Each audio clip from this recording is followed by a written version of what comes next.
All right, good evening, everyone.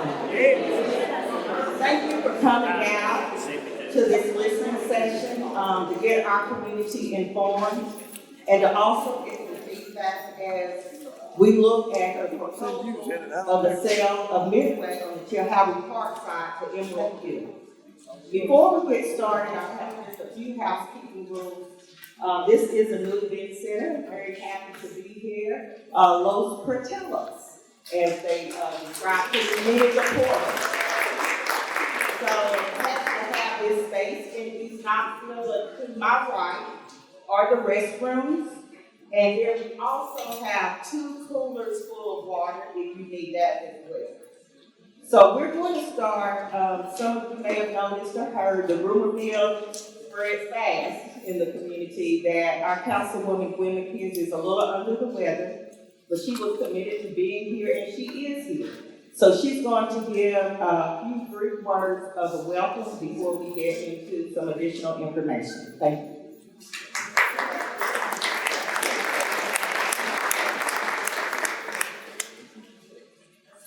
Thank you all for being here. I hope that everyone had an opportunity to sign in so we can capture. Okay, I'm trying not to get too close to it. Okay, welcome. Can you hear me in the back? Yeah. Okay. Just want to thank everyone for being here today. If you did not get an opportunity to sign in, if you would please make that a priority as you're walking out or sometime throughout this meeting today, because we want to capture where folks are coming from, what areas that you're in today at this meeting. One of the things is Bishop Baker for facilitating, and so today we're going to be having a conversation around Chilhowee Park and Midway. I want to thank everyone that has made phone calls, sent emails, sent texts, and especially those who showed up at the meeting on Tuesday.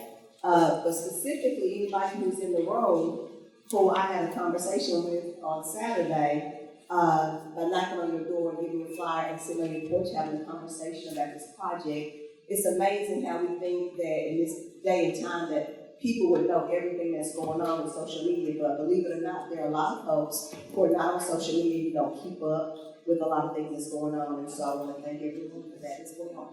So without further ado, I'm going to go ahead and turn it back over to Ms. Baker, and we'll go from there. Again, thank you all for being here. My apologies that I was not out greeting you all, but I am sick and I'm not quite sure what's going on, so I just didn't want to take a chance and get someone sick. So here with you. Thank you.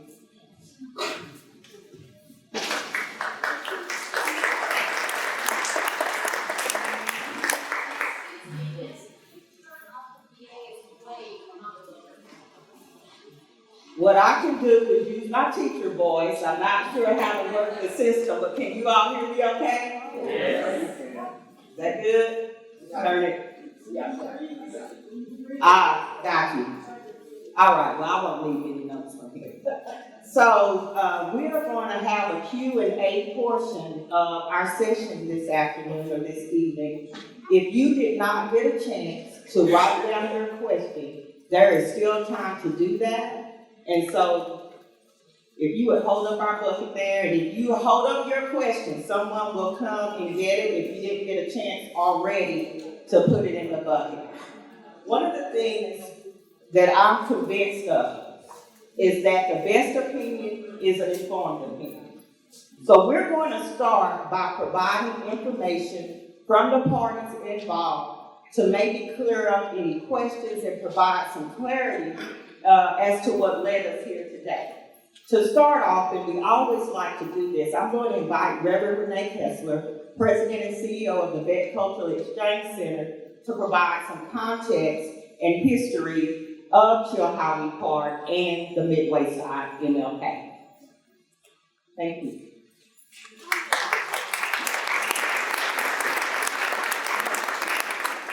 Thank you so much, Ms. Baker, and to the mayor, of course, and so honored to have you, as well as the former vice mayor and councilwoman Gwen McKenzie. Not sure if there are other elected officials, but and clergy in the house. So, welcome all. I'm encouraged to be here to share with you just a little bit of the rich history of Chilhowee Park's for just a few minutes to set the stage for the conversation tonight. So what is the history of Chilhowee Park?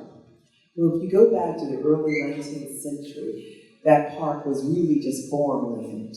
And when that farmland is there, it's actually going to later, as the new owner will purchase it, then it will become sort of a destination place, if you will. So if you can imagine that park, which actually had what they call Lake Altasea. Lake Altasea was where the little lake is that you see at Chilhowee Park now, much greater expanded. So if you can imagine a park where people are swimming and playing, having a great time, and enjoying one another, boats going up and down, it was a destination place. However, it was not a place for old people. So that destination place was only for white people. African Americans were not allowed there at this point. After the turn of the century, in 1910 through the 1913, there's going to be 3 expositions that Knoxville is going to host. The world's going to come to Knoxville, and they're going to begin to look at this great place, which is the New South, as it was termed. Many African Americans begin to say, how is it the New South that black folks are not allowed in the park? And so, after advocacy among community and neighbors, they will actually bring in Knoxville College students to build the Negro Building at Chilhowee Park during the Knoxville exhibition. Beautiful building made by the hands of students and professors. And when you went into the exposition, you would then get a feel of what Black excellence looked like. And so it was art, it was culture, it was agriculture, it was industry, all of those things. Well, after the expositions happened, we went back to business as usual, and African Americans were no longer allowed in Chilhowee Park again. Fast forward now to about 1920s. Park's going to change hands, and as it does, we're going to now begin to have these fairs, fairground. The East Tennessee Division Fair will now be at Chilhowee Park in about the 1920s. But once again, someone was missing.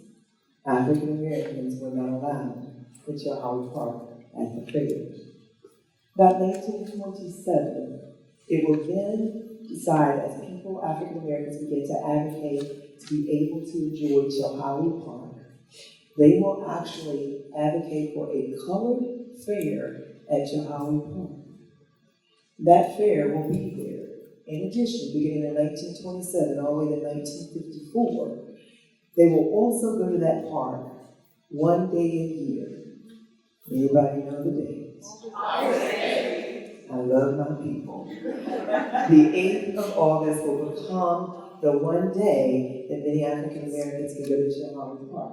That will go from 1927 to 1954. Now, in that era, after a few years of African Americans going to Chilhowee Park with their own color fair, the city will buy that land in 1931, and that too will end. And African Americans will not be allowed in Chilhowee Park except for that one day on the 8th of August, which was Emancipation Day. Now, to bring things back to where we are full circle, that will continue all the way until 1949, when finally the city will allow blacks to go one day a week. Anybody know what day that was on? Thursday. My people. And so on Thursday, they could go to Chilhowee Park once a week. That date was settled. And watch this. 1957. The one great Louis Armstrong will come to Knoxville, Tennessee. He will come here and everybody wants to see him. Everybody wants to be at the park. In fact, 2,000 white people will go to the Jacobs Building, 1,000 black people will go. And at Chilhowee Park, white people and black people will enjoy entertainment at its finest. 1957. Which almost seems ridiculous that we've been left out of the equation. Something happens that night. As the band plays, a loud explosion happens at Chilhowee Park because there were those who did not want integration. An explosion went off, blew up a hole 5 feet deep at Chilhowee Park. But the band played on, and we did not stop. 1961, Chilhowee Park will be integrated. Tonight, as you think about what Chilhowee Park is, I want you to remember this. It was integration, segregation, and yet at the end of the day, it was a resilient people who simply wanted equality. And when we all come together, there is a place and space for each of us to enjoy together all of this beautiful asset that we call home right here in Knoxville, Tennessee. However you stand, what I want you to remember about history is this. History is truth. And the truth is we gotta learn how to get along with one another. We gotta learn how to be respectful, and ultimately, we gotta learn what real equality looks like so that all people are welcome. So God bless you as you make your remarks, but most especially don't forget, history is the great truth teller. And when we know better, we must.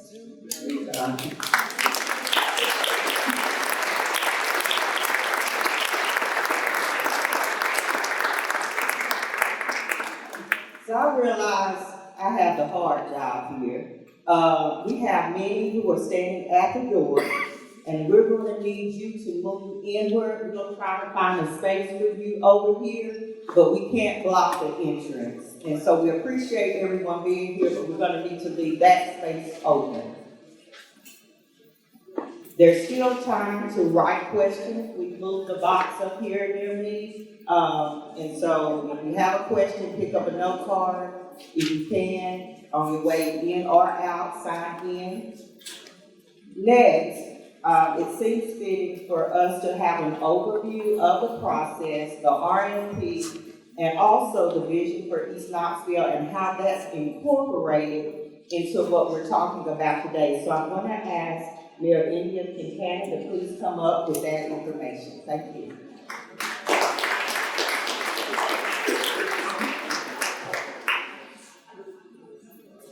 Thank you, Tanisha, and thank you, Councilmember McKenzie, for calling this meeting. I just want to start by thanking all of you for being here. Clearly, I think one thing we can agree on is we all care very much about our city. We care very much about our public spaces. So that's one thing we can all agree on. So thank you for being here and caring enough to show up and spend your Monday evening here. So I wanted to just share a couple things. First, a little bit about the Chilhowee Park vision that is based on many years of public input, particularly back in 2019. I know many of you helped work on the strategic plan that happened under Mayor Romero. I was part of that before I became mayor. I participated in some of those meetings. And one thing that 2019 strategic plan articulated clearly was the need to activate Chilhowee Park 365 days a year. There are many different strategies for how to do that. Some of it was to just plan the better use of the Jacob Building, to make sure Zoo Knoxville had a long-term master plan.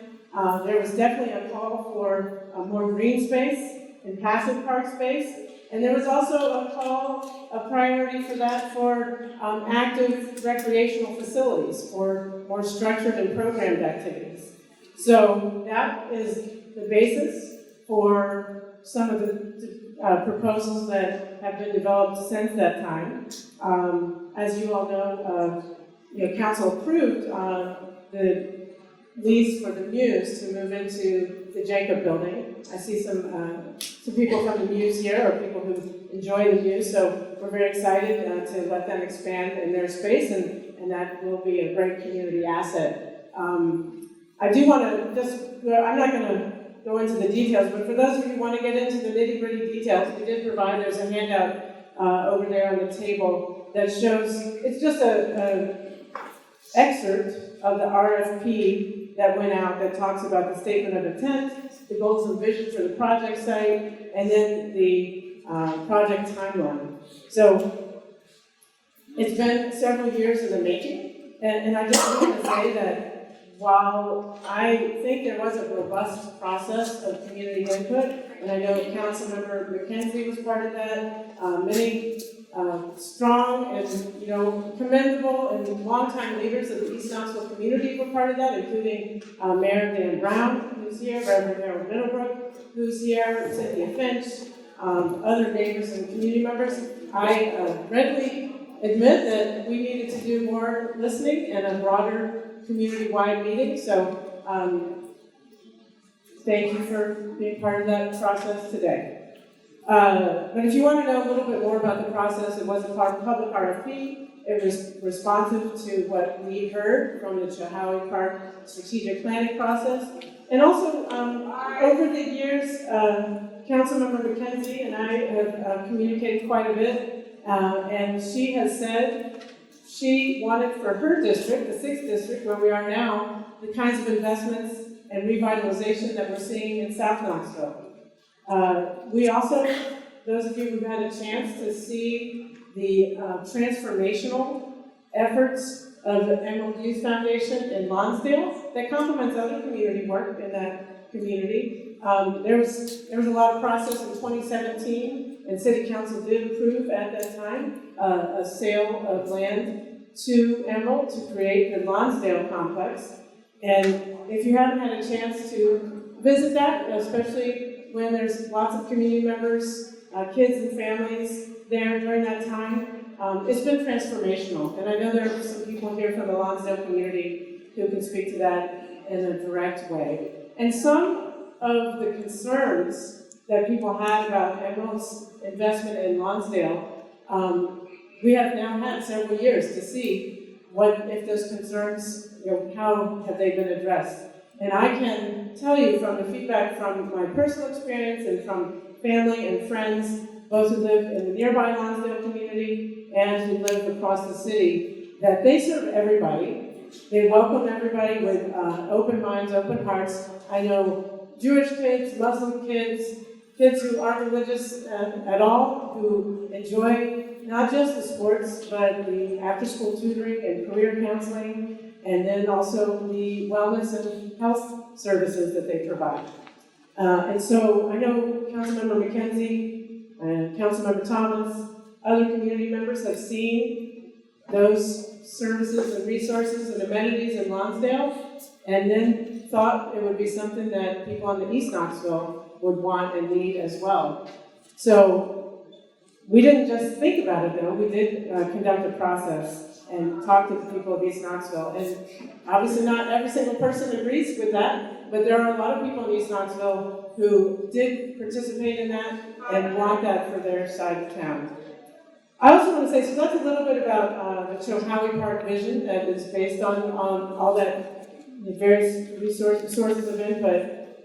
I also want to say that the Chilhowee Park vision is part of a greater vision for East Knoxville. I've said it before and I'll repeat it tonight. It is East Knoxville's time. And we don't just say that, we back it up with investments. And these are things that most of you some of you may be familiar with, some of you not, but I'm going to just mention some of the projects that are currently underway, thanks to public-private partnerships and sometimes just public investments, all in East Knoxville, all that have happened within the last 5-6 years. Swan Bakery, Grand Flora, the Jeffrey Nash apartment buildings, those are all on Magnolia.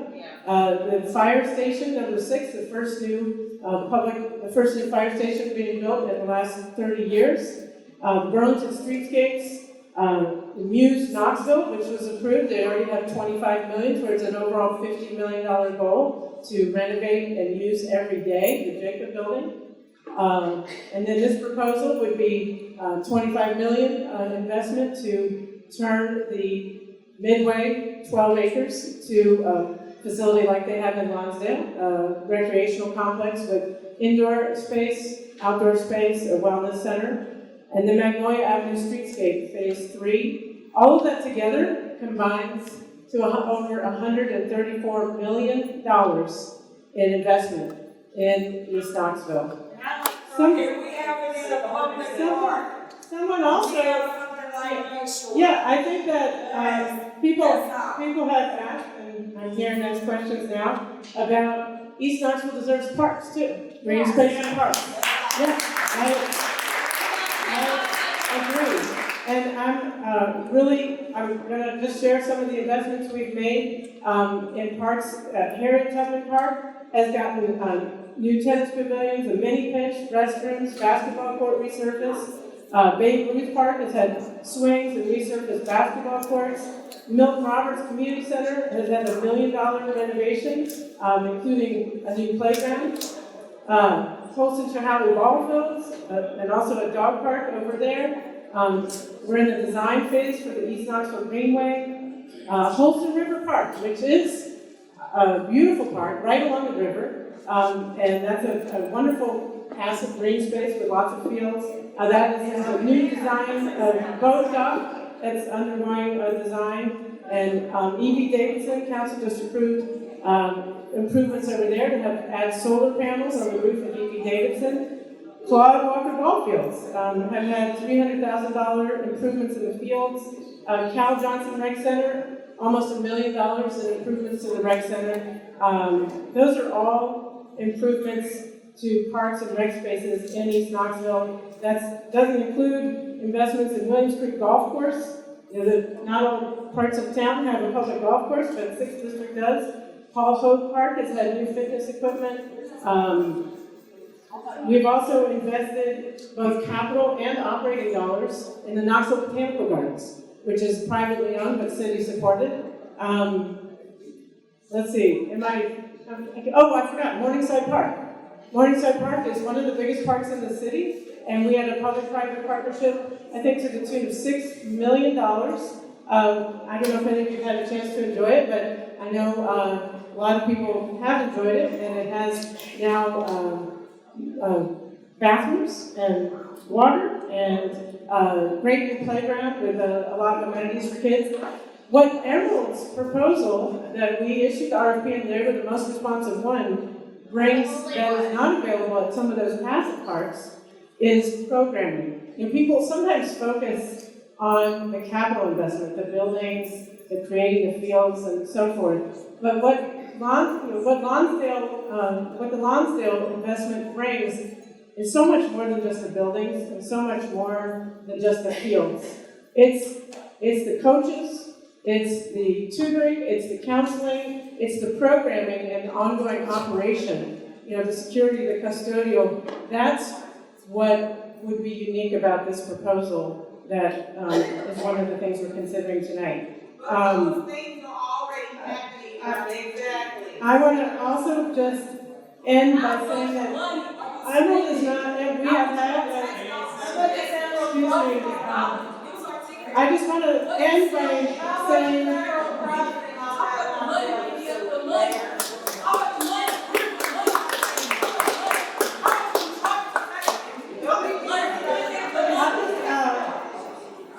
I'll end by saying that I think I appreciate everyone being here today. It's hard to share information when other people are talking, but I'm going to turn it back over to Ms. Baker, and I'm happy to help stay here and answer questions after you. Thank you.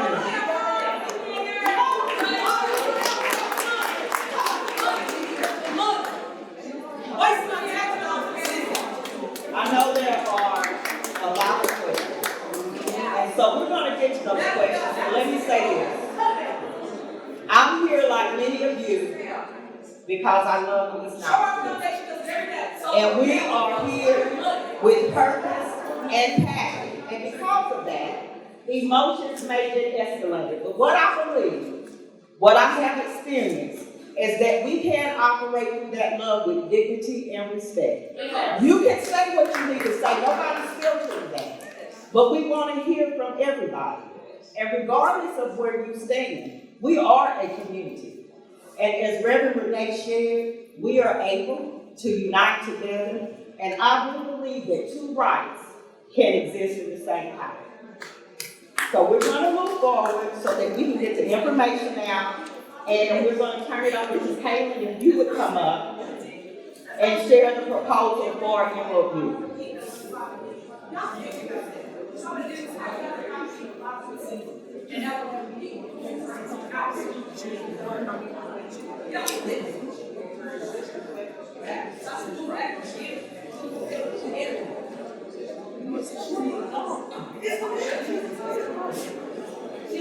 Good evening.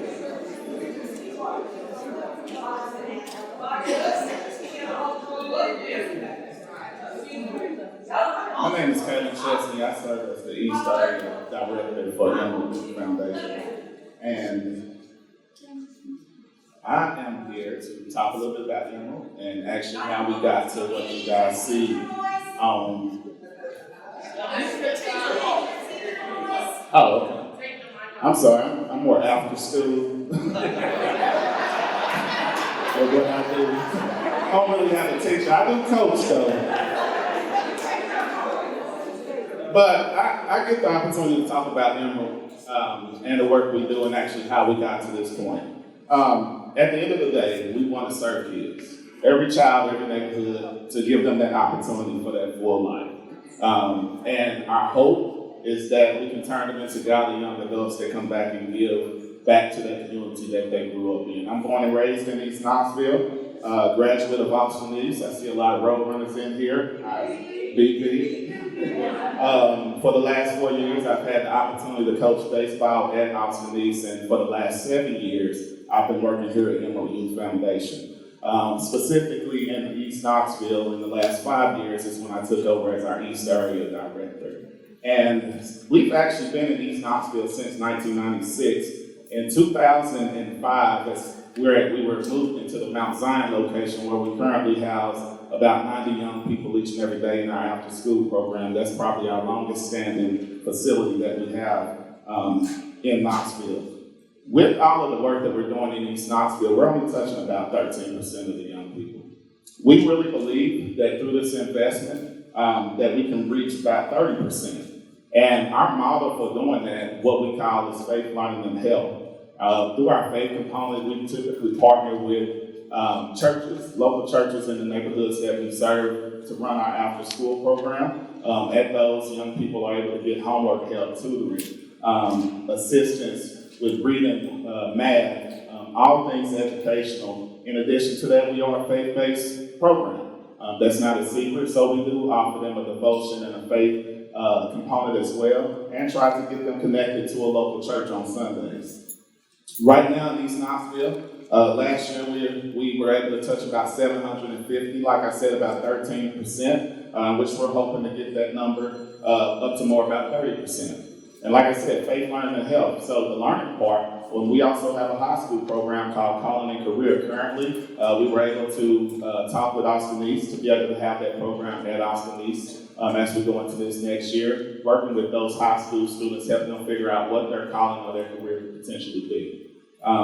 We walk with them through their second year post-graduation. We try to sign them a mentor, so if any of you guys are interested in working with some of those high school students, please see me afterwards, because we're currently looking for mentors to walk alongside of them as well. It's no cost for those high school students to attend, and actually if you look at our after-school program, we charge $65 a semester, roughly about $5 a week. And that's the only charge that they'll see. And then we look at our health piece, probably one of the biggest programs that we have, and that's through our sports. Easiest way to look at that is all of the sports that a young person can participate in when they go into high school. We try to offer that as a support. We do a lot at different levels. We have our recreational, we offer middle school sports, and then we offer more of a competitive level as well. When you look at I would say at the middle school level, you guys may not know this, but the only what we call sanctioned sports at the middle school level is basketball, cheer, and track. So when you see your young people in the areas that we serve, such as Vine and Holston, participating in volleyball, participating in baseball, and then soccer. Those are sports that have no funding provided by the schools, right? So we have stepped in to be able to offer these programs so that these young people can participate in those. With all of the young people that participate in those sports, we also do BMI, we do health testing with them, we offer performance training, all that you can think of in the realm of sports that help those young people be successful once they go into high school. Around 2019 is when we finished the Lonsdale complex. Around that same time, like I said, I stepped into this East Area Director role.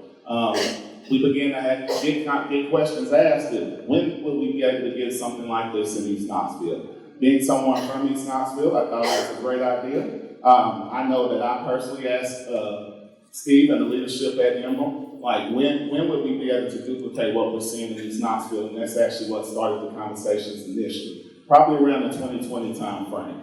Around 2022 is when we actually hosted our first open forum. That meeting was held at the Change Center. The Change Center actually partnered with us to host that meeting, in which we had a pretty good feedback. We call it a community conversation, just to hear from people in the neighborhood, just to hear from families and young people in the neighborhood, to see if we was to do something like that in East Knoxville, what would y'all like to see in it? And fast forward to today, that's ultimately how we got here. In 2022 is actually when we formed that committee that you guys have seen and heard about. That's actually chaired by my good Reverend Brother Dr. Harold Millibrook, along with 12 other people, in which we did begin those community conversations. And I know that that number of 500 is one that you guys continue to see. Those were 500 conversations. Those were meetings that I know I personally had with neighborhood associations, with businesses, with daycares, with churches, with everybody that, with different people in this East Knoxville community. I spoke at Town Hall East. I was anywhere that I could be invited to, I went to begin to have those conversations, as well as the other members of that community. I'm sorry, of that East Engagement Committee, to be able to have that conversation. We really wanted to get community feedback. We really wanted to get ideas from the young people. We had a forum that was specifically for students. We held that at the Change Center as well. A lot of what we heard back from the community was the things that we were currently doing, faith, learning, and health. All right. Even as you look at what we're proposing with this concept drawing here, we had to submit that when we submitted for the RFP process. A lot of what you see up there, a lot of the feedback that we got was not just ideas that we had, that was things that people was asking for. One of the biggest things that I constantly kept hearing was that young people was not able to come onto the facility in Lonsdale because they were being put off and getting off of it. We heard that. I'm not sure of the time of the day that those young people was there, but we do run our leagues that we have. But on this particular property, if you look kind of at the bottom of it, that's MLK, the top of it is Magnolia. You see an unrentable field, no lines, allowing young people just to come and participate in recreational activities of their choosing, one that wouldn't be available to host sports leagues or anything like that. We heard we wanted a space that we could walk at. So you see a half-mile walking trail that's going around that property, because I remember back when you could go to the high school to walk on the track, but once it gets dark now, there's two little lights that shine, and it's not safe. And so we heard that. So we put that walking trail. What you see there is multi-purpose fields, right? When you look at it initially, I know some people think soccer. You'll see football lines if we get into it. You'll see flag football lines, because girls flag football is a thing that's happening now. You'll see baseball field lines. All right, but we consider multi-purpose field. I'm sorry? Are they gonna plant any trees over there? Will we plant trees? Yeah. I'm sure there will be some trees. But I say all this to say that this is a concept drawing. Nothing here is set in stone. We had to submit something to talk about what could be on that property if we were able to move forward. But those multi-purpose fields, one of the conversations, because I was privileged to be in those conversations with Austin East High School specifically, and the coaches, if you're familiar with anything that happens over there around 6 o'clock, we're at a landlock, right? A landlock. We have one field. and a baseball field that just got redone. And with that one field, if you go up there right now, you're gonna see the high school football team, you're gonna see the soccer team, you're gonna see the middle school team, you're gonna see people walking around the track, you're gonna see girls flag football practicing. Through conversations that we've had with the coaches, with the athletic director, I coach at the middle school level with the baby road runners, right? If you go up there right now, you're gonna see cheer practicing in the parking lot without access to the bathrooms. And through these conversations, with all of those organizations, with the commissions, yes, they will be able to use these facilities, right? We've had those conversations with them. We've gotten support from them. I've seen some of the posts of some of the coaches commenting on that. And when we're talking to them, they're all for what we're doing here. Those faith learning pieces that I talked about in the building that you see in the bottom left corner, that's where those particular programming would be taking place. And in the top right corner, what you see there is a 10,000 square foot medical facility, right? We know that in East Knoxville, it's a health desk. And so in conversations with our board chair, as well as all the CEOs of the major health facilities in this area, they've been coming talking about the amount of people that could be served by putting some type of a healthcare facility on this property as well. And there's plenty of other things, but like I said initially, it's concepts, it's a concept drawing up and set in stone. And so we'll be around. Thank you guys for the time, and if you have any questions, I'll be around.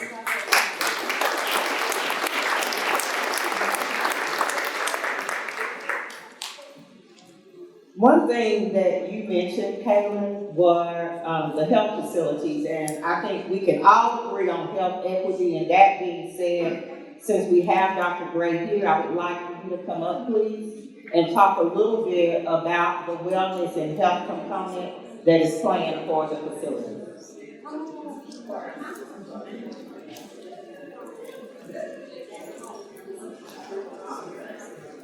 So good afternoon to everyone. I'll introduce myself, Keith Gray, President and CEO of the University of Tennessee Medical Center.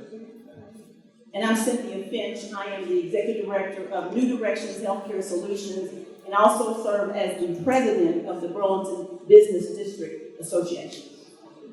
So we'll be brief. I asked Cynthia to come up with me. We've been working and strategizing to really address the health inequities, as was just spoken of, not just in East Knoxville, but in all the disparate zip codes and census tracts in our community. We know where they are, and we've got a strategic plan to address all those in a strategic fashion. So all of the health area CEOs have been meeting on a consistent basis for about 3 years, imagining what it would look like to address the health inequities and the health desert of this area. And so I've been in this community 18 years, and to my knowledge, never have all the healthcare leaders in this community come together to address the needs of the community and to do it in a collaborative fashion. So we've got East Tennessee Children's Hospital, Matt Schaefer is that CEO. We've got Jim Vanderstee from Covenant Health. We've got Tony Benton from Tenova. We've got Dr. Corinda Cautry from River Valley. We've got Cynthia Finch, and we've got myself. We've been meeting on a consistent basis to really, one, understand the needs of the community, and number two, start to provide that access. What I just in a nutshell, at a very high level, what the community needs, one is access. Number two is trust. And we, again, this is a replication of the model that we created in Lonsdale, and that model has been widely successful to the point that the only thing limiting the number of patients that they can see, and they see patients from 37917, from 21, from 15, from 14, including this area, the only thing limiting is the amount of capacity that they have.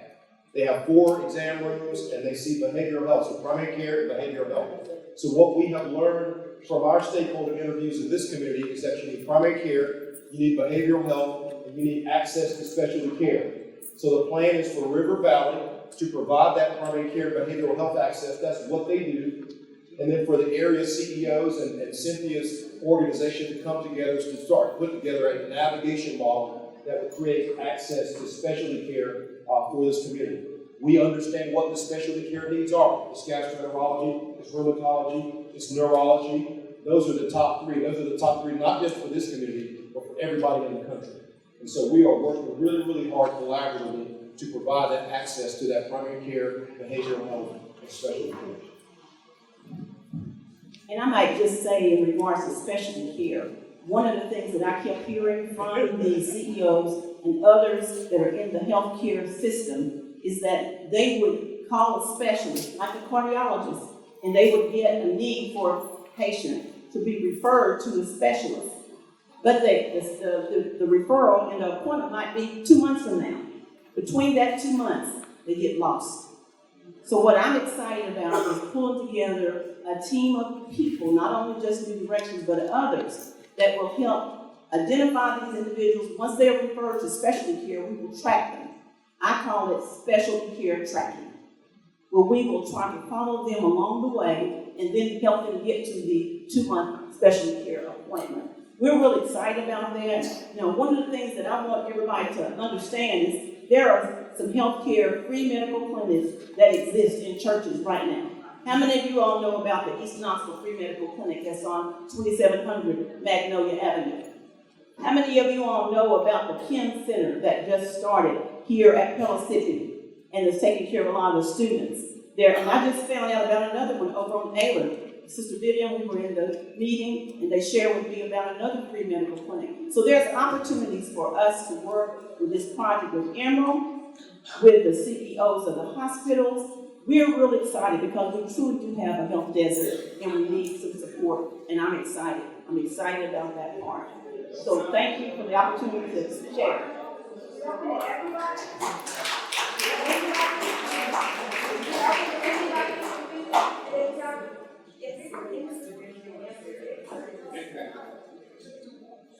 So people like Lisa Edwards, you need camera. So it seems about time, the appropriate time for us to take Q&A, and a lot of you have submitted questions. I did not pre-read the questions. I'm not filtering the questions. I'm going to read them the best I can, but what I will, all right, but what I will do, if there is a duplicate question, I'll set it to the side.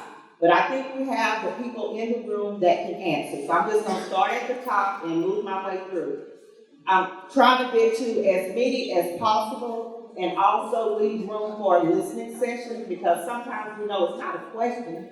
We just have a comment, a concern. We want to be heard. And so we want to allow room for that as well, but I'll start with the question. And okay.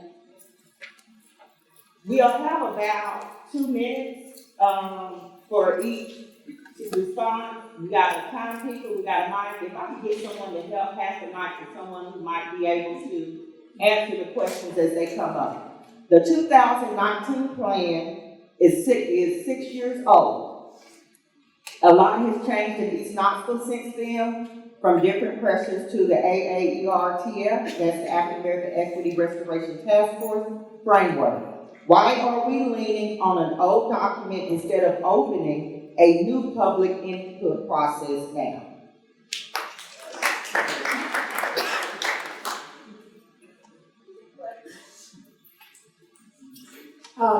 So thank you for that question. I think actually 6 years is a pretty short time. I mean, I know there's a lot that has changed, but I think the overall vision that was set forth in that plan for more park space, more 365-day use of the Chilhowee Park and facilities for athletics and recreation. I think those things still are much needed, and that's what we've heard from the community. But we're here tonight to listen and hear, and there are other higher priorities than those things. So that 6 years, I don't think things have changed that much for those big picture priorities. We're here to hear otherwise, if that's the case. Your own RFP says the city prefers a long-term lease of this land and would only consider a sale as if you wrote the question here, as an option. Why are we pushing a permanent sale instead of a lease about this land in public grounds?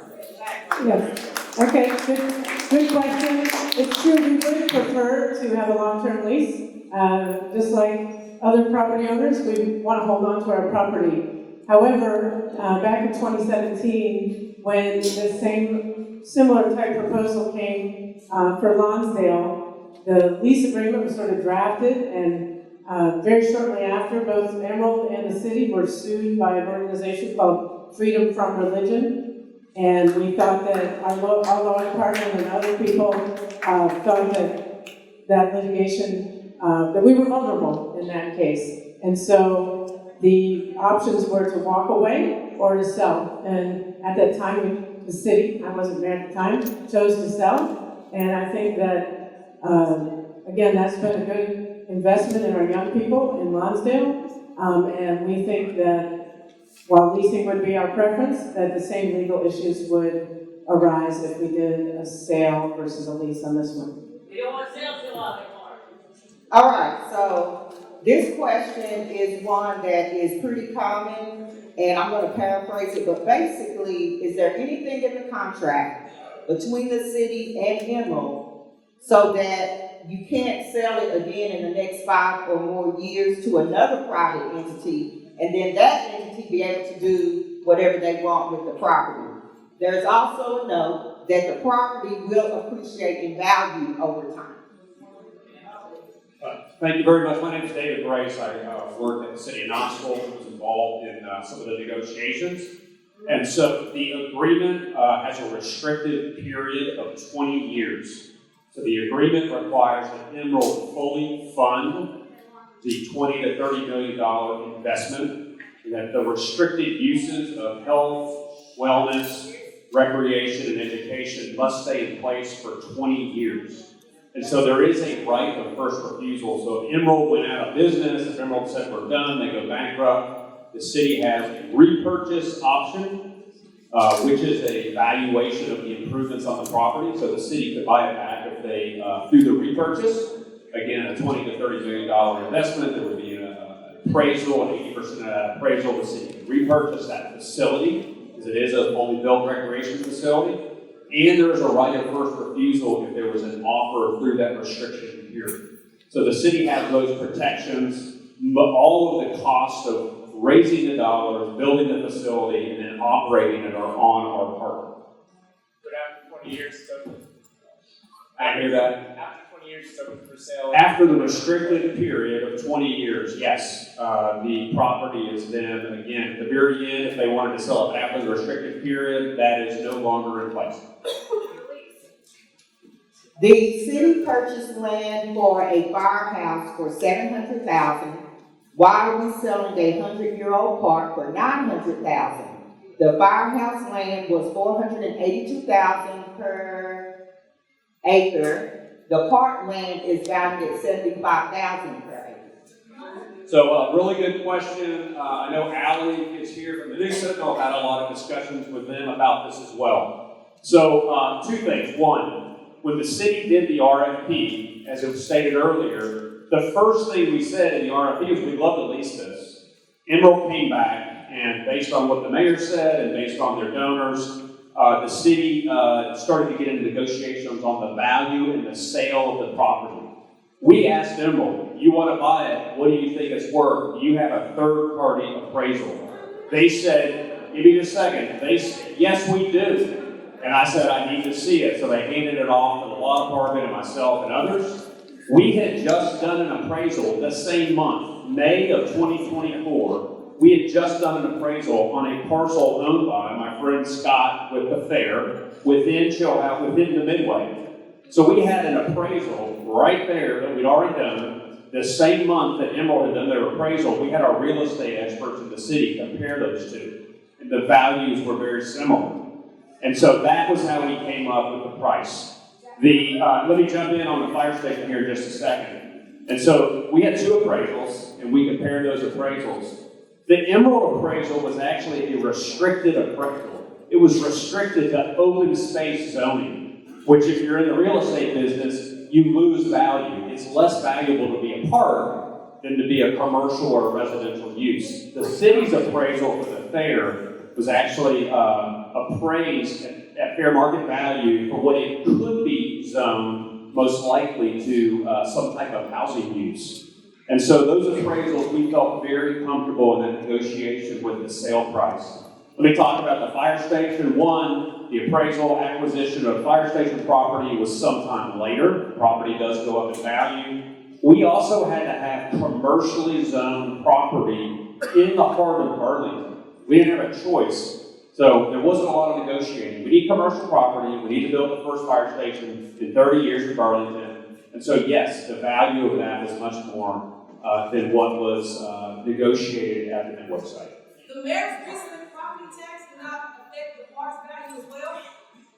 Like everybody else's property tax went up with the new property value, did that impact the park's value as well?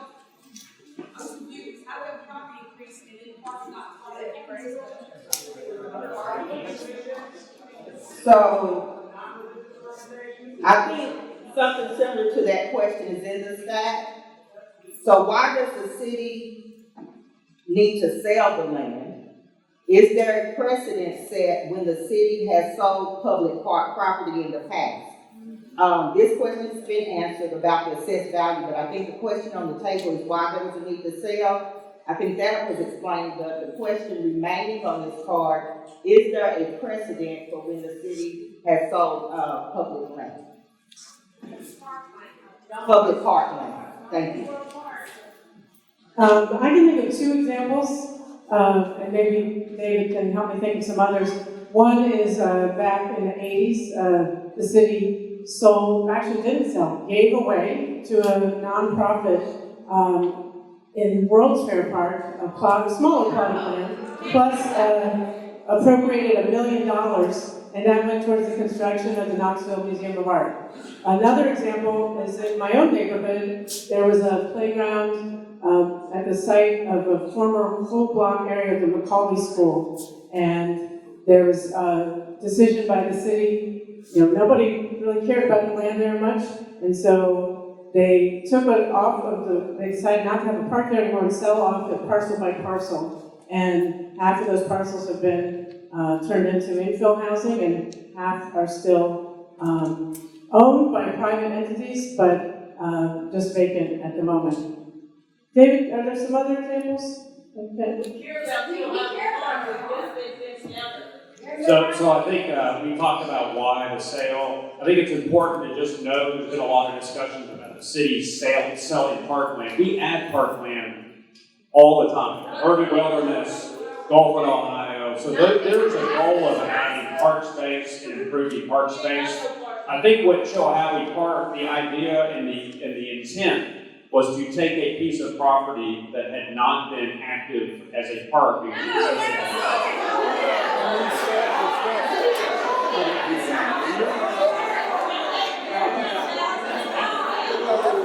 All right, I started to put this question down. I see one more part that I think is important. So a part of the question is, why can't we have a public park with public access? But I think they mean, and you can correct me, why can't we have that public park? Yes. We've already heard we have one side, we have all of those. Would you sell a parcel of Lake Shore?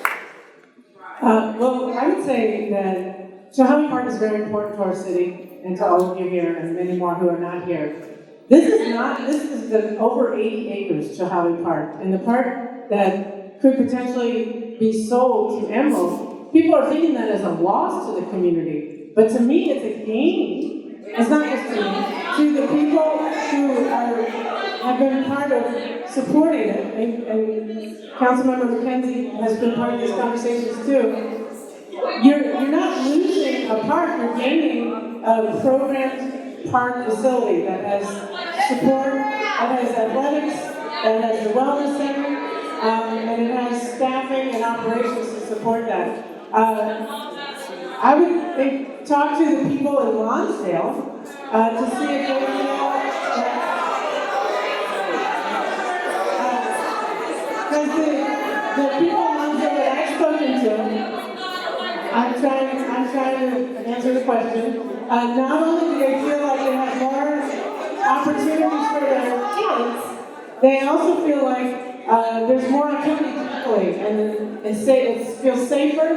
And correct me if I'm wrong, Steve Diggs or Carolyn Chesney, the community in Lonsdale is allowed to use those facilities when they're not in the middle of a tournament or league sports.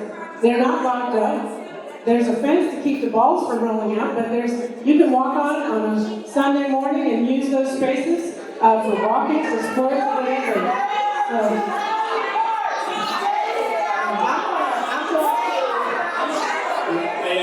Hey, really quick, there's a picture of the park lot.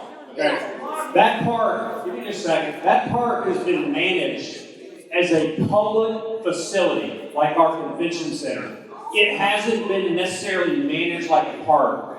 The mayor, give me just a second. Just hold on for a second. The mayor said, I want it to be a park, and that's why these transformations and investments are happening, and not managing it like a facility. All right, I'm gonna move forward, and I really want to get to as many questions as possible. It would be helpful if you did submit a question or listen for the answer to your question. We can get some more without the interruptions. Again, I understand the passion, but I'm gonna try to get through these. Was community input?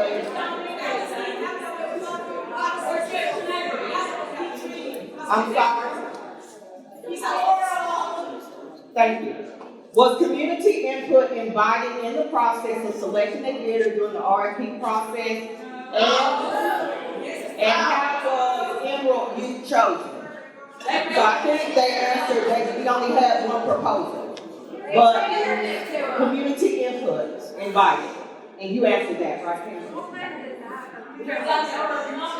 What is the plan for the fair and have they been included?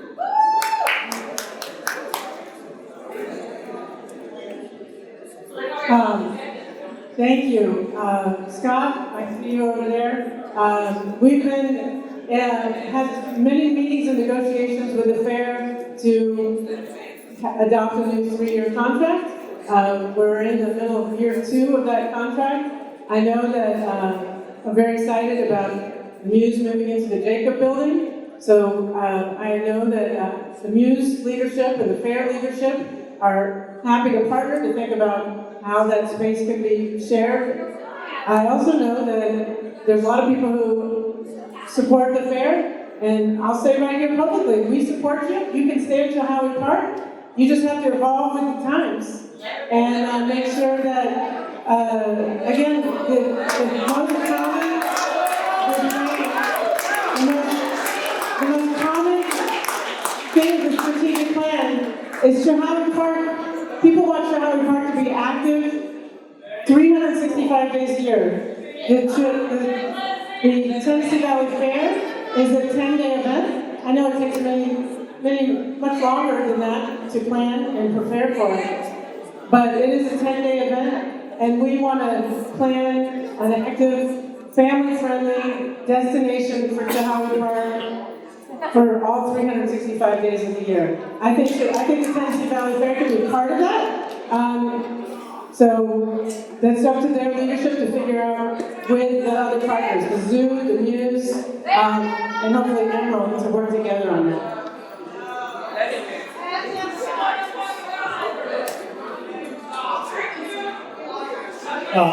I'm Scott Chilhowee. I'm the executive director for the Tennessee Valley Fair.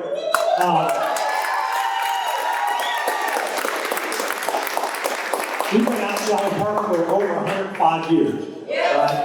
They're building that park. We have not been included. I'll just say that. Not to the extent that we needed to be. If you go back and you look at the master plan in 2019, it says the fair's got to go. Right? All these plans right now, too, the RFP didn't say one word about the fair. Talk about the Muse, talk about the zoo, talk about Emerald Youth. Now, if you understand, the fair owns property at Chilhowee Park. All right? So we still have, I think I looked at it, about 15 to 19 acres outside of the Chilhowee Park and still inside Chilhowee Park. At one time, we had 1.6 acres in this 12-acre complex. So when we went to go ahead and negotiate with the city for our lease, we'd always been given a 5-year lease, pretty much automatic. We got stalled out back in 22, I think, for a stormwater survey, only got a 1-year extension. Bumped back up in 2023, got another 1-year extension because the city saw Emerald Youth coming down the road. And Steve and I had discussions, but we have never been included. So when we went to go back and negotiate with the city our release, just in February 2024, we were told, if you do not sell that land, we want an RFP to come out in March. There's going to be no more fares for 2024 or beyond.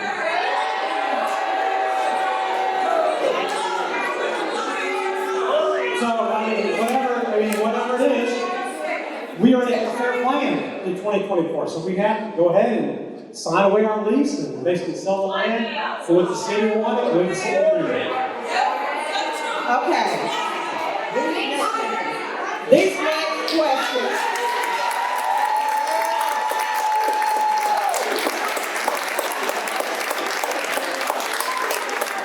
These next questions are very similar, but are there other city-owned parks property available for sale? But also the big question I've seen here is, why can't Emerald use another city-owned property?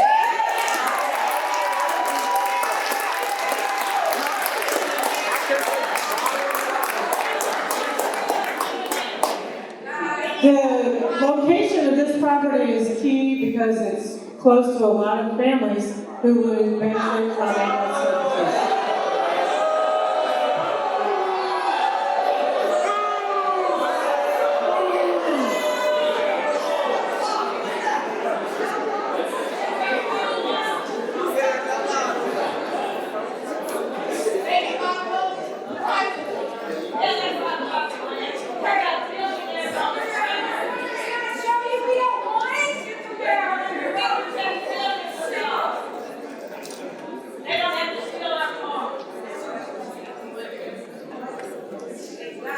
So, we were attempting to answer as many questions as possible.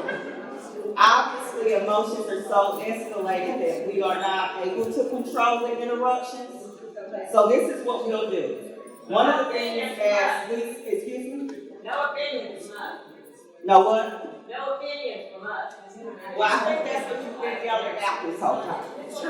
But what I'm asking and what we thought about doing is taking the questions and putting out an FAQ.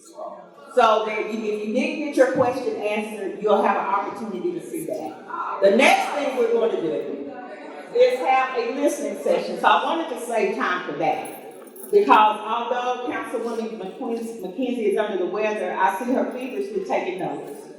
So she's trying to do that. You'll have an opportunity. And I would just want to share the time, right? So if someone has a question or they have a comment, if you would allow them to speak, we could get through more people.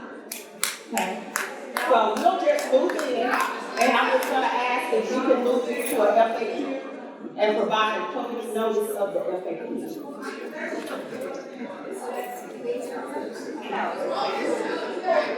All right. I think that for our listening session, we're going to try to keep your comments to 2 minutes. We have timekeeper, we have microphone.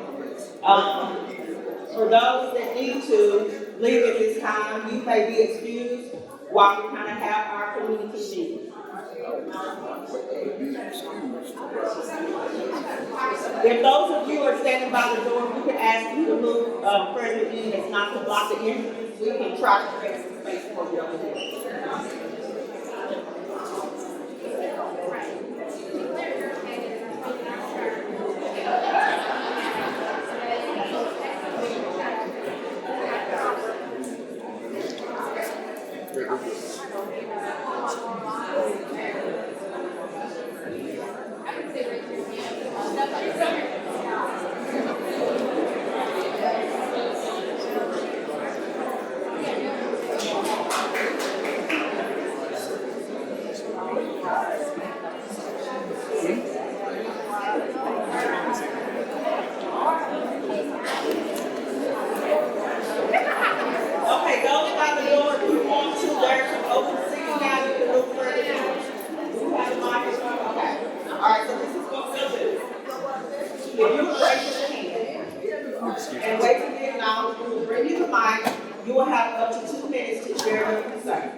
Now, if you're interrupted, hopefully not, then we will just ask you to be quiet until you're able to talk. But hopefully we'll get to hear from as many of you as possible. Because you have to remember that was the goal tonight. It wasn't a setup for an attack, it was an opportunity for us to hear everyone regardless of where you stand. So you would at least be respectful of your own neighbors. We can hear from more of you. So we will start now. You just raise your hand if you have a comment. All right. Did I not use my teacher voice enough? Did y'all okay? So raise your hand if you have a comment. We're allowing 2 minutes for that comment. And hopefully, if we don't interrupt it, we can get as many comments in as possible as they're being recorded. The other thing we're going to do is if you have a question, is to prepare a public FAQ to answer the questions that were on this document that we didn't get to this evening. All right, so we will start. I think I saw Ms. Wilson's hand up first. And this is strictly comments, right, not questions? Right. Okay. Nearly 10 years ago, the city gave Chilhowee Foundation a dollar deal on the East Side Pool, formerly YMC of East Tennessee's East Side Pool. Now, I saw in this document that one of the initiatives of Chilhowee is that the pool is available. I was a private contractor, 1099 for Chilhowee Foundation. That pool is not accessible to us. How many of you all who live in East Knoxville have swam at the former YMCA pool? Who has swam in that pool in the last 10 years? Who is not a member of Chilhowee Foundation? Exactly.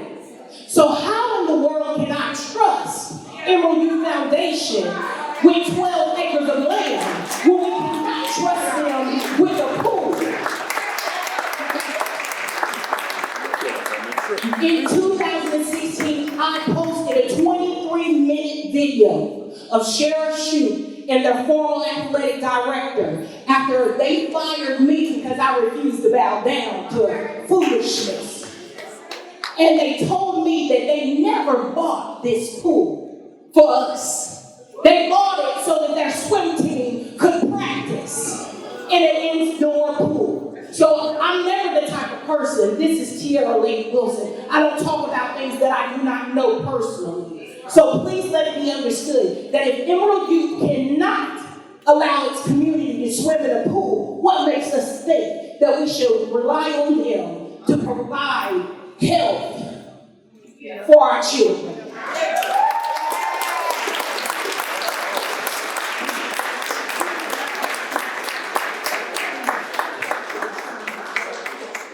First, I want to say that it is disrespectful that India Buchanan left before she got to listen to the community speak.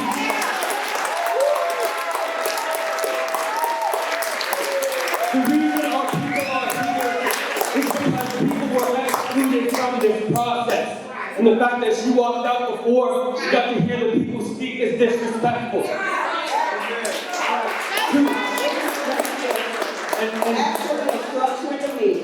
And when Councilwoman McKenzie said she wanted to hear from you all, one of the decisions was to let her hear from you. One of the decisions was to let her hear from you unfiltered. She didn't opt to leave herself. We just thought at that time that this was for Councilwoman McKenzie and that you could speak openly with her. I needed to say that. There's so much to say right now. The community is still reeling from the fact that the city, India, and her employees carried out a school shooting and killed Anthony Thompson Jr. When in one 6-week period, 4 Black children were killed within a block of Austin East. It is disrespectful that the mayor is opting to sell this property to a private institution to avoid a lawsuit, when she has refused, because of legal proceedings, to say I am sorry to Miss Dodd, to Anthony's mother, for not calling his mama before they entered that school unlawfully and shot that child in his school and forced Brandon onto the ground to watch his best friend take his last breath. This city has had its knees on the necks of people in this community since it was founded. This is disrespectful. This is unacceptable. Does this city council, does this administration want its legacy to be the largest dispossession of black-owned land, of black public land, and of poor people's land in generations? There, India mentioned that not much has changed since 2019. Something that has changed is that between 2020 and 2022, housing costs have gone up by 60%. Poor people and black people are being displaced at unprecedented rates. And our sister, Sky, has garnered 1,600 signatures from people in the community saying they want a community land trust. A community land trust. They want to maintain ownership of their land. That people deserve a voice. You deserve better.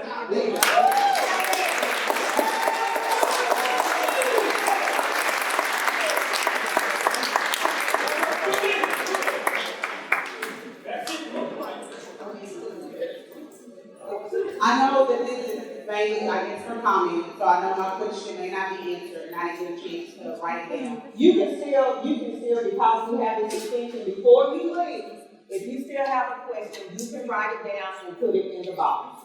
So I guess though, while I do have the mic, I know Steve is in the room, I think I saw him. I'm Steve Harper, CEO, founder of Shore Foundation. I'm a neighborhood for the East Knoxville community. Is the old KPD site an option? Because from listening to communities, we want to claim our park as our own. We believe that Chilhowee Park is our nation, so can KPD be an alternative site for you to look at? And I'd love to have a conversation.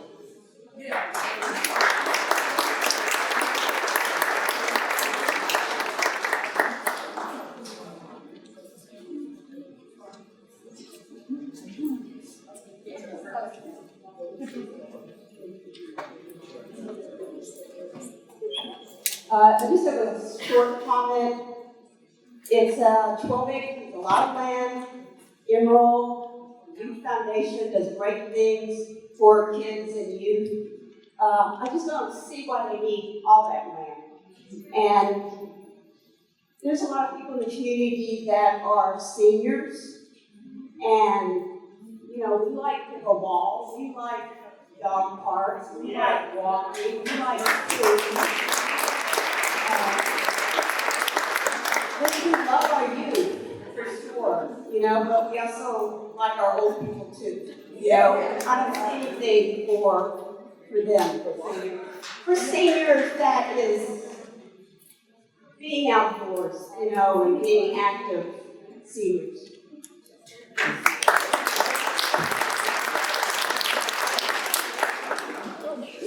I think that one thing we need to look at is the lack of trust and transparency that has gone on in this procedure over 3 years.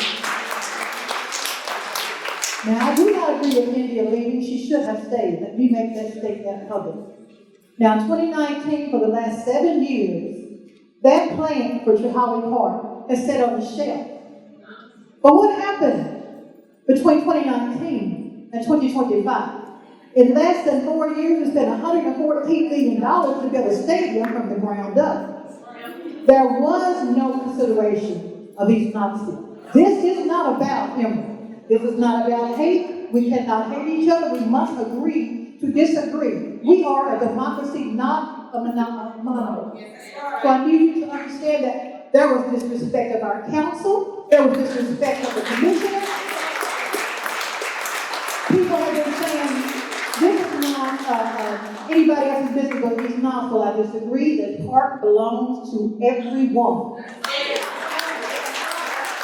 We cannot allow public land to be sold. There are alternatives in East Knoxville. That site, that police site, if you think about that, that's the place to right the wrong of urban removal. Right there.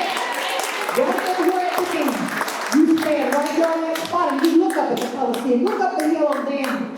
Look down at the old city of the bottom. You want to make it right? That's where you build it. Now, if Emerald's heart is pure, then they'll say yes. But if they're saying that we can't have Chilhowee Park, there's no deal, your heart's not in the right place.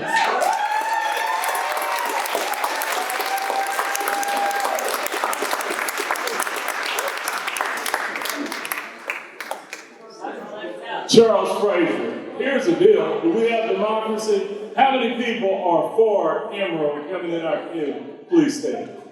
How many are against?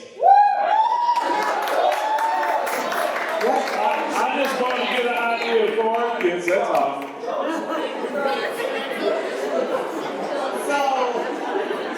The question is to build a park or Emerald is what. So how many people are for building a park rather than Emerald? So what we want to do is, for county, we don't want to create further division. We just want to make sure that everyone has an opportunity to be heard. I understand points on both sides are legitimate and valid. So we're going to get to a few more people. And, oh, I'm sorry, I got back to the side.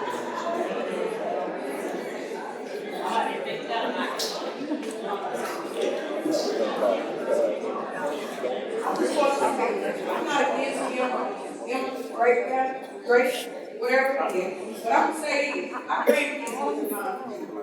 grandkids, when they get out of school, they can't go to him.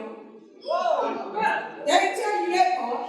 They can only go one day out of the week. Let's tell the truth about the matter. Yeah. That's the part they not telling y'all. My grandkids can't go up there when they get out of school. They can go up there one day out of the week. Explain that to me.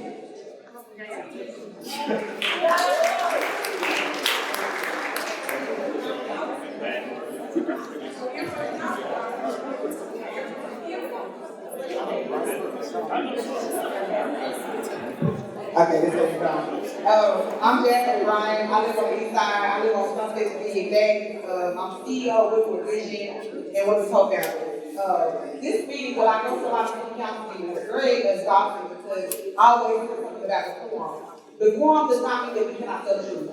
We have to hold people accountable. It's okay for these uncomfortable topics to be held, but I need to know if y'all want my vote, y'all want my support, then I can come to you and share that burden with you. I don't want to be shut up. I don't want to be hushed. I don't want to hear about another community that I don't even live in. That's right. So my whole thing is, the next time you feel like 500 surveys, I can do it with my eyes closed. I can do it by myself. That's not enough. And it's not enough that you feel like those meetings was enough. You have to keep going. I'm here with my baby, and I gotta be at football practice, pick up my baby. There's no excuse why we don't have more meetings like this. Y'all got us now making up excuses and really holding it down and holding people accountable and transparent. That's right. But everybody's gonna make it. Thanks.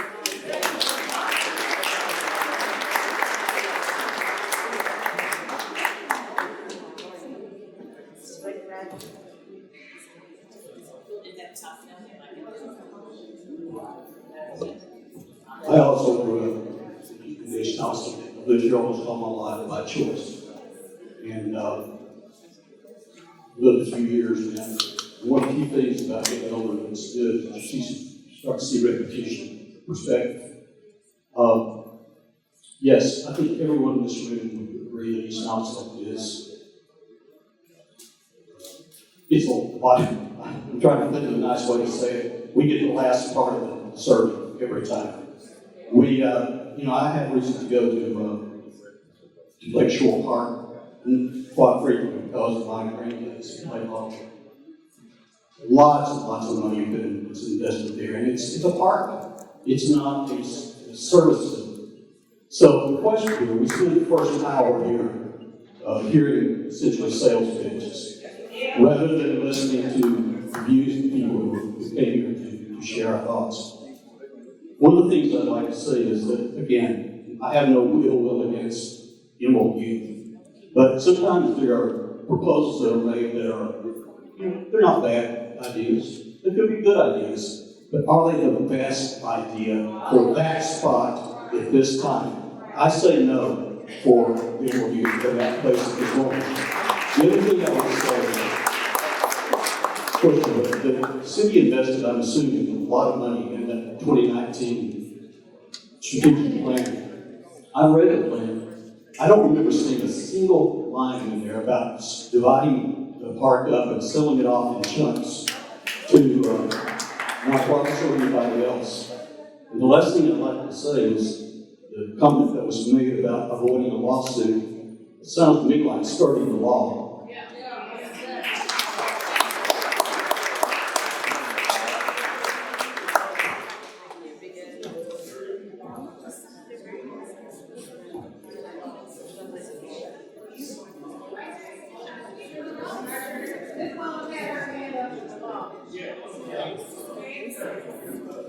He's just wiping off the microphone.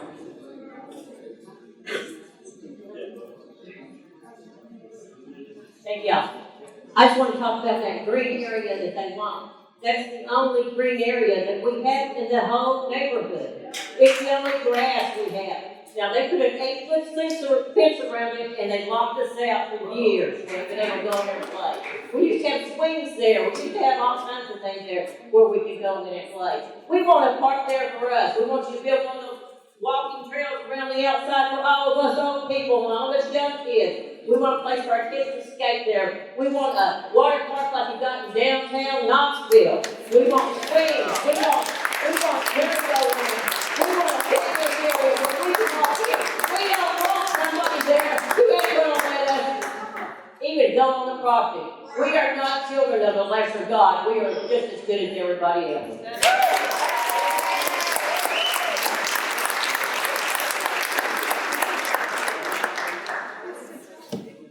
Hey, I just want to piggyback on that.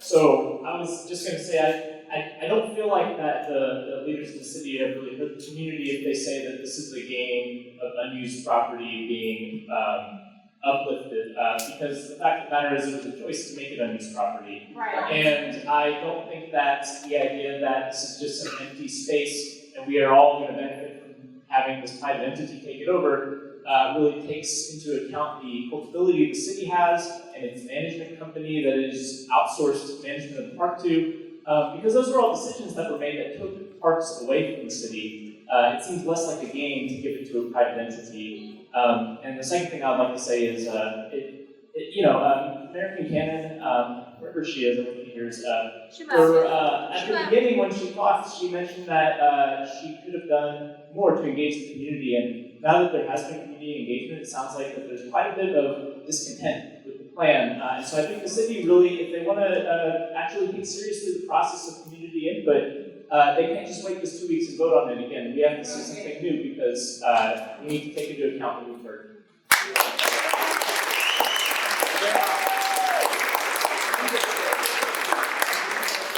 Good evening. I've delved this past weekend into a lot of the history. What a lot of people may not know is that when the park was given to the city, it was given with stipulations that it never be sold.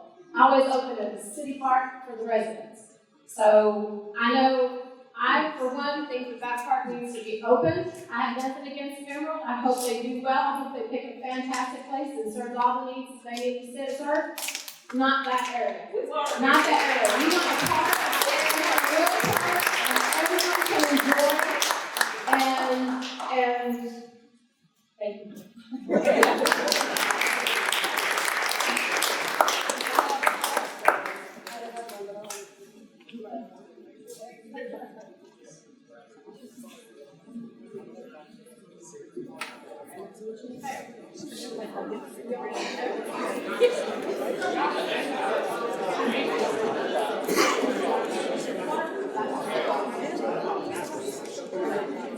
So the current thing about the history of the park, I believe the Reverend says it's 108 years old, 102 years old. Accessibility has always been the main issue with the park. Regardless of the time era in which we are, whether it be events, racial discrimination, access for anybody, the first major way that we're going to develop this area outside of the big farmland or the grass that it is currently with the parking lot in it is going to be given to a private entity. Why would we start with accessibility being a core issue that this group of people cares about, and move it towards a private entity that has a strong religious affiliation? Now, I don't understand or agree with that, especially at the assessment, and I think there was an article today about that. They assess the property and the city's running with that assessed value. There's a house across the street from the park that's renting for $400,000 right now. And they're gonna get it for $1 million for 12 acres. I know that doesn't sit right with me personally. Just my opinion.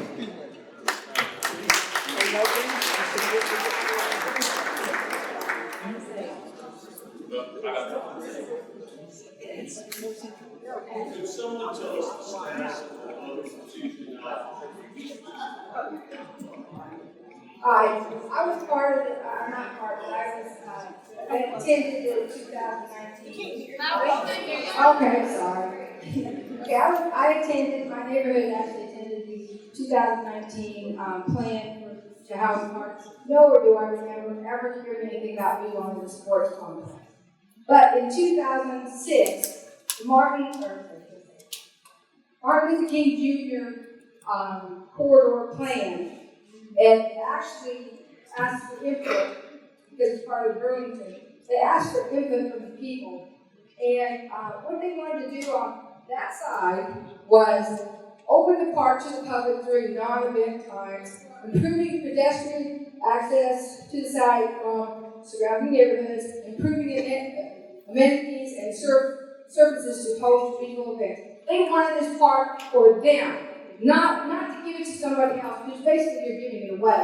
And I think we deserve a real park. And, you know, when you go on the 5-year plan, just so you know, they have all the districts. You hit every district, and it's like park improvements, right? Everybody has something. You get to East Knoxville, District 6, and it says Holston Hill Park, and they say whatever their improvement is, Chilhowee infrastructure. That's what we got. They don't care about us. We got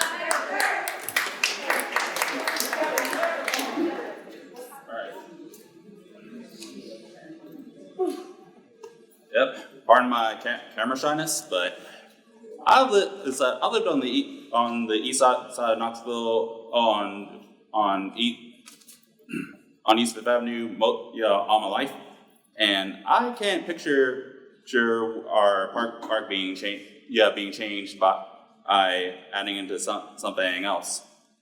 Although I may not know the full deets, but I do know one thing's for certain. It's similar to the whole urban renewal thing, which basically gentrified our neighborhood for decades on end. And I would like to ask a question, which I have nothing against Emerald Youth. Is it really worth trying to repeat the history by making the same mistakes by making deals with rubber stamp salesmen like India Kincannon, and so many other sycophant ends, with the exception of the people that care. It's really discerning and a shame that it will try to be used as something else made in the image instead of being for the people and by the people who love going to the parks, like riding a bicycle, going to the Tennessee Valley Fairs. I mean, what's Knoxville without the Tennessee Valley Fair, which is the staple of our community? You know what I'm saying? And oftentimes I've seen, from what I've observed at the city council meetings, for the love of God, I really want to say this: stop using gun violence as an excuse to erase the cultures and its people, and stop using a really good Christian organization like Emerald Youth as a puppet show against our community. And as far as I'm concerned, for Ms. Kincannon, if you can't handle constructive criticism, maybe this isn't the career for you at all. And I would like to add one more thing. I've seen a lot of building. I'm sorry, we have time. Three. I think I see confidence and then.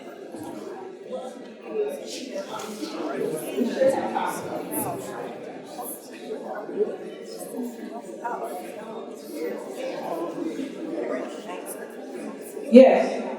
Yeah, hear me up. Y'all know some real good. So, first off, shout out to Jazz. Jazz is right. Polite politics is dead. Your president is a 47, 42 times convicted felon. We are done with polite politics, okay? That's it.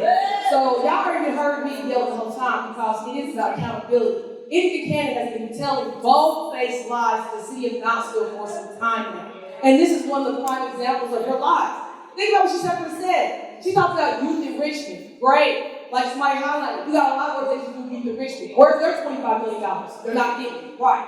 So this goes back to the interest of what's about who's running the show. Haslam's is the face of the real Emerald Youth. That's the money, okay? That's the money stream right here, there. And we already all know that when the Haslam invests in something, like Ray Boyd invests in something, it's just that, investment. It's a return for them. Let's talk about the cost. Okay, so $1 million, right? But then they talk about how after that $1 million, they're getting half the money back. So the actual price of the land is $500,000. That's nothing. Literally, that's no money. Then they talk about health disparities. Right outside the window is National Auto Parts. Guess what that used to be when I was a kid? The health department. They took our health from us. Now they want to repackage and sell it back to us as if some type of favor to us when you took it from us from day one. That's problematic from the gate. So Knoxville, start doing your math. $25 million for a walking bridge. Where we got the money for that? Over $100 million for the baseball stadium. Where do we get the money for that? Blue Cross Blue Shield, which is now Morningside Park. $5 million for that. Harriet Tubman. It was a $150,000 deal to park on the table. They wanted to make it into another soccer field. But shout out to Zimbabwe and them and the Harriet Tubman Tennis Club who fought back against that initiative. These are the deals that they're making behind your back. This is where your tax money is actually spent to. These are things they're not sharing with you, like the RFP. Did you know it's loose language around RFP? There's no solidification that says 20 years from now they're not going to sell that property. They are loose language in that, and they're not telling you that. These are part of the lies they package and sell to you all. And shame on the black people. I cannot say enough. Black folks, why are y'all doing their bidding? No, for real. Why are you doing the bidding for these people? They are stealing our land. They are taking our community, and you are helping them. That's not MLK life. That's not Malcolm X life. That's not Slick life. That's none of that life. Y'all are living a lie, and y'all are selling false truth to our people, and that's why those 500 names are selected, and that's why today you had your public meeting. You didn't have this public meeting first. You had it after they got caught with the lie. You got it after they got caught with the losing job. You got it caught after they said this is where they're going to spend their money on what they want. That's the bottom line. People, wake up and see the future. This is the reality of your city, and more importantly, voters, it's your fault. You gave us from the title, now deal with it.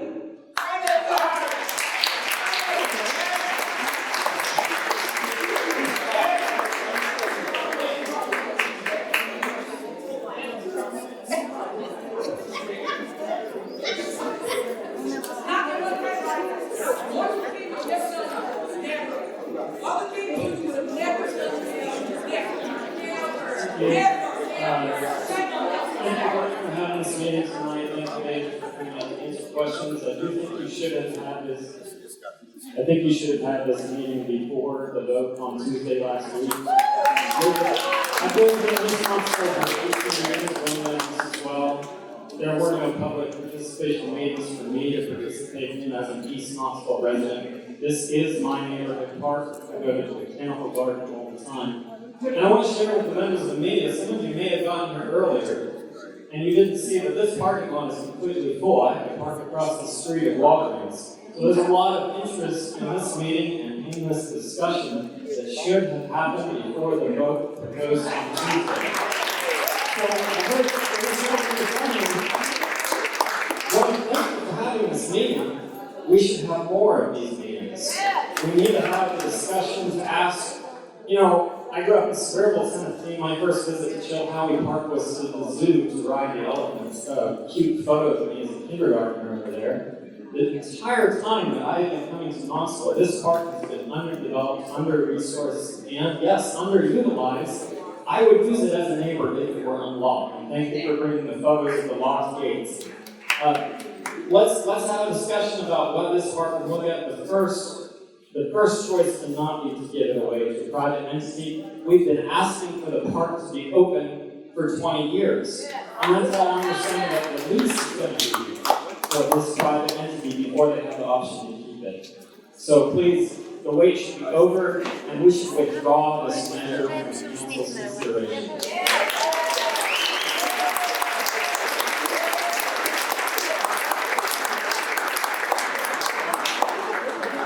So I don't think we had the opportunity, but I want to let it be known who's in the room. We have Councilwoman Parker in the room. We have Councilwoman Lauren Ryder's here. Councilwoman Debbie Heston's here. And Councilman Charles Thomas is present, along with, I thought I seen Tommy Smith. Tommy's here as well. I mean, so City Council is here. My question would be, Gwen McKenzie, what are you going to do? It's obvious what the community has decided. I mean, vote no tomorrow. I mean, vote no on Tuesday. Vote no on Tuesday and give the community more opportunity. Give us more opportunity to be able to have this conversation. Stop making these divisive choices and putting the community against each other. As I've been screaming, we have no problem with Emerald coming to East Huntsville. It cannot come to the house. It won't come to the house. If you take any notes, if you have anything down on that paper, it should be enough. Thank you.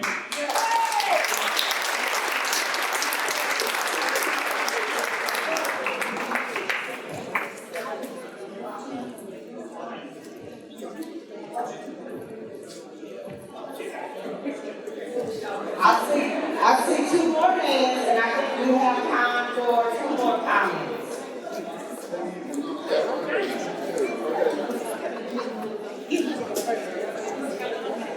Thanks. Hope you can hear me. So I'm an architect, and I changed the specification for what Emerald is building. Those two big green squares at the top are not grass. They are synthetic turf.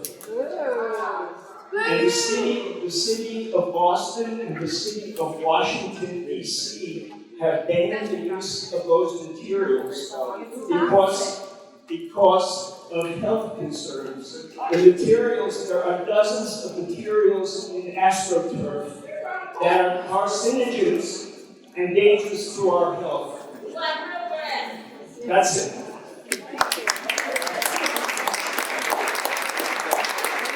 I'll be brief.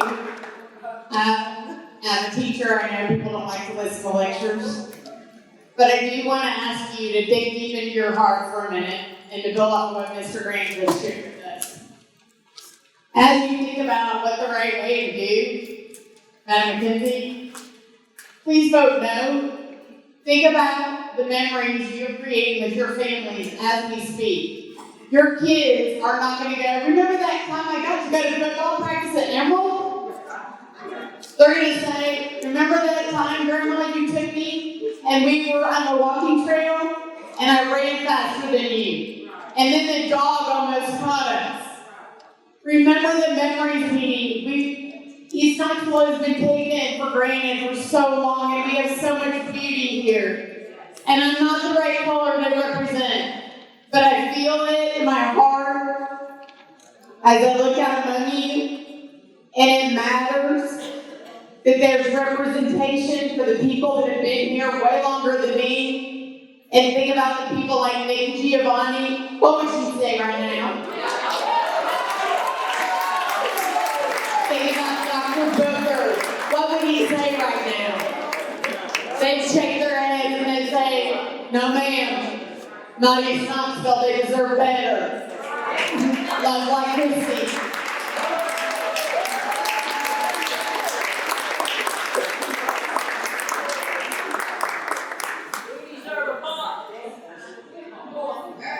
All right.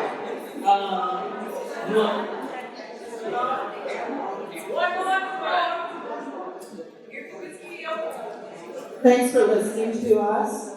I'm Denise Hoffman, and I've lived in East Knoxville for most of my life. I remember when Chilhowee Park was open and the festivals we used to have there. And what I remember recently is driving past and seeing the gates and locks, and seeing the beautiful grass and wondering, why can I not go in there and have a picnic? Another thing that grabbed me this evening from the people who spoke earlier was that the director of East Emerald, or maybe I have it backwards, said that they're hoping to reach 30% of our youth if they build this facility. That is not good enough. If they cannot meet 75%, they don't need our property because they have 75% of the community who will utilize it if it was unlocked. Thank you.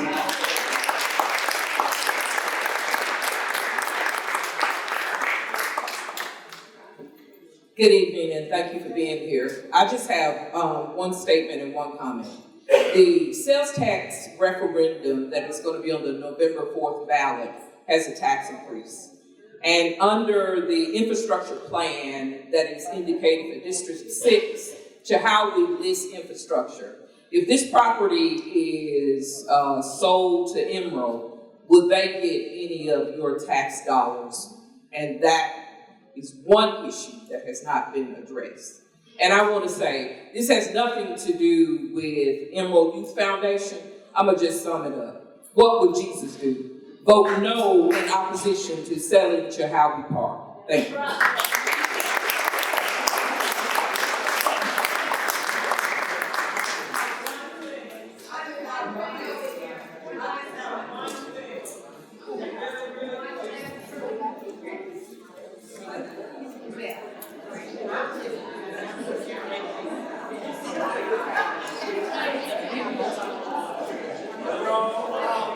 I would like for everyone in here, we've heard a lot of good things, but the vote is September 2nd. Tuesday, September 2nd. We need everyone in here to show up to the city council meeting. I have seen many times these people stand in opposition to Knoxville City Council over many decades.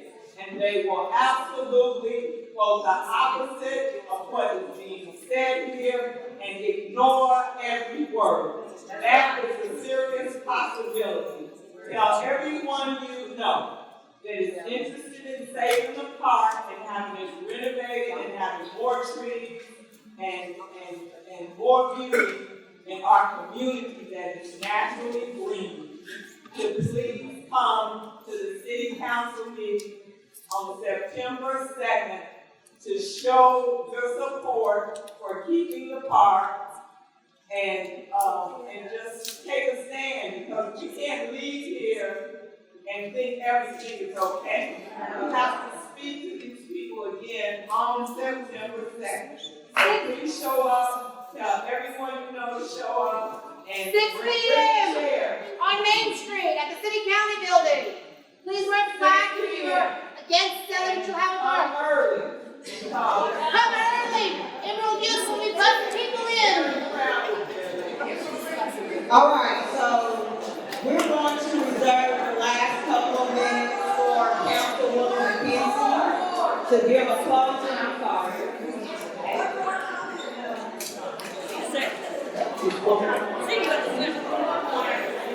See everybody on the second. Hello, my name is Kamika Elliott. There's no surprise or secret that I'm not a member of this community because it's too expensive, but I've been serving this community for over 10 years. So I just want to highlight what I've noticed about the current plan that's concerning to me. It targets the same area prioritized by the African American Equity Restoration Task Force for restorative investment, yet excludes the task force and ignores its recommendations. It was developed without formal integration of the task force frameworks. It offers no enforceable anti-displacement protections for renters or low-income homeowners in the area. It includes no targeted support for Black-owned businesses or legacy residents. It treats public investment primarily as a tool for attracting private developers rather than restoring marginalized communities. It fails to mention the Black community or acknowledge the harms of urban renewal and erasure of the very history that made this area what it is today. It relies on the language of blight, underutilized land, and incompatible uses, terms historically used to justify displacing Black communities under urban renewal, without acknowledging history or offering protections against repeating it. What we propose as a community, the Restoration Task Force was established by the city to recommend long-term investments in community park by past city, state, and federal policies such as redlining, urban renewal, and highway construction.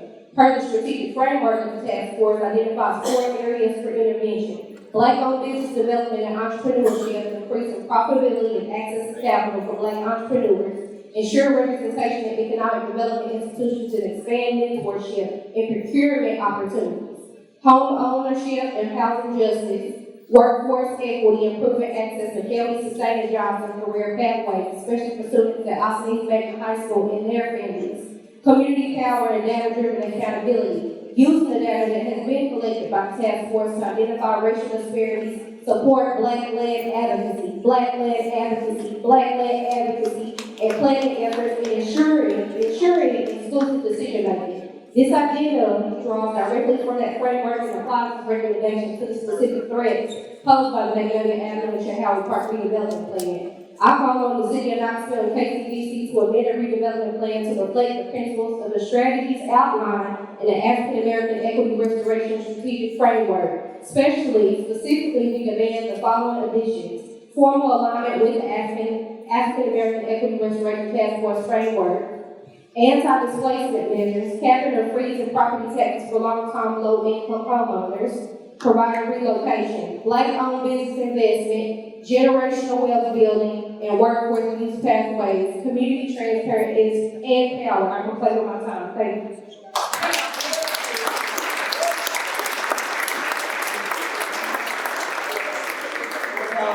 Councilwoman McKenzie comes up, I just have a few reminders. You can still submit questions.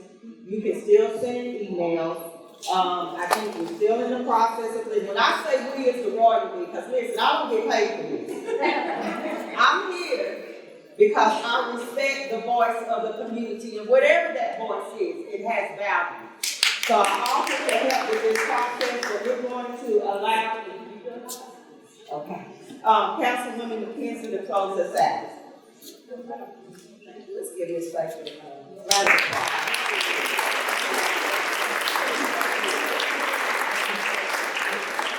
And real quickly, if you are a Black business owner and you're in the room, please stand up. Raise your hand. You're a Black business owner, you're in the room. Please stand up. I'm going to my teacher boy. She said you are a Black business owner in this community. Or here. In this room. Oh, in this room, please raise your hand. You are Black owned business. I want everybody to look around. I wish we had time to have everyone be able to come up here and give their names. But most of us know the people in this room. We have to, let's first support our businesses. Yeah.